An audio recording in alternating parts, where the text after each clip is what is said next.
माता पिता की सेवा ही सच्ची सेवा है। गांव के पनघट पर 4 औरतें पानी भरने आई। पानी भरते भरते वे एक दूसरे से बातें करने लगीं। चारों के एक एक पुत्र थे। बातों बातों में उन्होंने अपने पुत्रों के गुणों का बखान करना प्रारंभ कर दिया। पहली औरत बोली, मेरा पुत्र बहुत सुरीली बांसुरी बजाता है। जो भी उसकी बांसुरी सुनता है मंत्रमुग्ध हो जाता है। मैं ऐसा गुणवान पुत्र पाकर बहुत प्रसन्न हूँ। दूसरी औरत बोली, मेरा पुत्र बहुत बड़ा पहलवान है। इस गांव में नहीं बल्कि दूर दूर के गांव में उसकी बहादुरी का डंका बजता है। ऐसा गुणवान पुत्र भगवान सबको दे। तीसरी औरत कहाँ पीछे रहती। वह बोली, मेरा पुत्र कुशाग्र बुद्धि का है। उससे अधिक बुद्धिमान इस पूरे गांव में नहीं। लोग अपनी समस्याएं लेकर उसके पास आते हैं। मैं ऐसा पुत्र पाकर धन्य हो गई। चौथी औरत ने सबकी बातें सुनी लेकिन कहा कुछ भी नहीं। इस पर वे औरतें उससे कहने लगी, बहन तुम भी तो कुछ कहो ना, तुम्हारे पुत्र में क्या गुण है?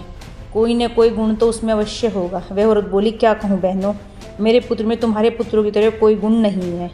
वे उसकी बात सुनकर तीनों औरतों ने गर्व से अपना सिर उठा लिया। कुछ देर में सबने पानी भर लिया और वापस जाने के लिए अपना अपना घड़ा उठाने लगी। उसी समय पहली औरत का पुत्र हाथ में बांसुरी लिए वहाँ से गुजरा।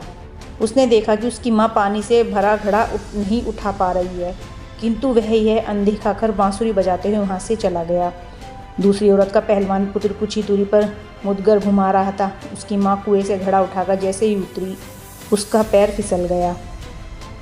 किसी प्रकार वह संभल गई, किंतु पहलवान पुत्र अपनी माँ को नज़र उठाकर देखने के बाद भी उसके पास नहीं आया और अपनी कसरत में लगा रहा। तीसरी औरत का पुत्र भी वहाँ से किताब पढ़ते हुए निकला। उसकी माँ ने उससे कहा, पुत्र मैं दोनों हाथों से घड़ा पकड़े हुए हूँ, ये रस्सी जरा मेरे कंधे पर डाल दे। लेकिन वह अपनी माँ की बात अनसुनी कर वहाँ से चला गया।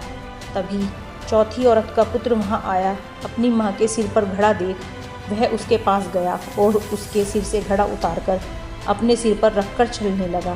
कुएं के पास बैठी एक बुढ़िया यह सब देख सुन रही थी। वह बोल पड़ी, मुझे तो यहाँ बस एक ही गुणवान पुत्र नज़र आ रहा है, वही जो अपने सिर पर घड़ा लिए जा रहा है। माता पिता की सेवा करने वाले पुत्र से गुणवान पुत्र भला कौन हो सकता है? सीख, गुणवान वही है जो अपने माता पिता की सेवा करे और साथ ही सबकी सहायता के लिए तत्पर रहे।